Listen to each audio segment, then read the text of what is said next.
મૂંઝાવાની કાંઈ જરૂર નથી, હું બેઠો છું.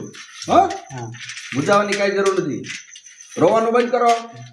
રડવાની કાંઈ જરૂર નથી, રોવાની કાંઈ જરૂર નથી. હું બેઠો છું બેટા, હું બેઠો છું. તારે ચિંતા ન કરો. હો, હા બસ. આજે હું અહીંયા આવ્યો છું. આ ગામ કયું છે બેટા? નાળિયેરી માંડવી, ઉનાની બાજુમાં.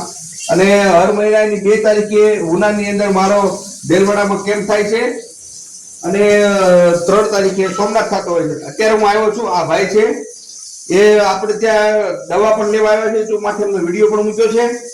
એમને એવું છે કે એમને પિત્તાશયની અંદર પથરી હતી. મને ફોન કરેલો નહોતો અને પિત્તાશયની પથરી કાઢી નાખવામાં આવી. નાના માણસ છે અને મારી જરૂર છે, એટલા માટે હું અત્યારે અહીં આવ્યો છું. આ એનો પરિવાર છે, એની દીકરી છે, આ એમના, અને આ ભાઈ પછી હાલ અત્યારે વિકલાંગ છે, જે ચાલી શકતા નથી.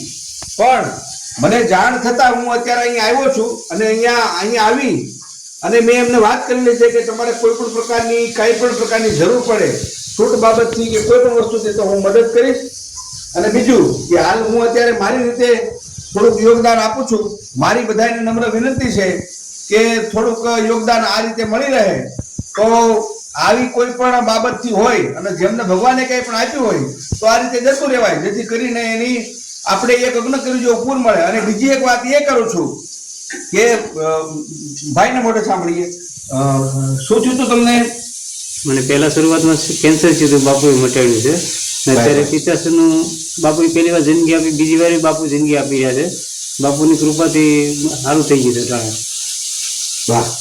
અને હું બધાને એક વાત એ નક્કી કરવા માંગુ છું કે હવે હું આહવાન કરું છું કે ભારતની અંદર કોઈ પણ, ગુજરાતના કોઈ પણ શાળામાં કોઈ પણ કેન્સર હોય તો મારા કેમ્પો થતા જ હોય છે.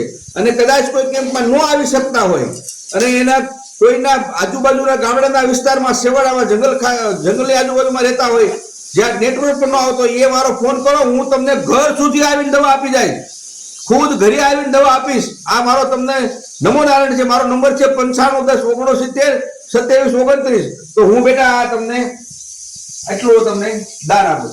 લ્યો બેટા, નમો નારાયણ. અને ગમે ત્યારે કાંઈ પણ જરૂર પડે તોય હું તમારી સાથમાં ઉભો રહીશ. નમો નારાયણ.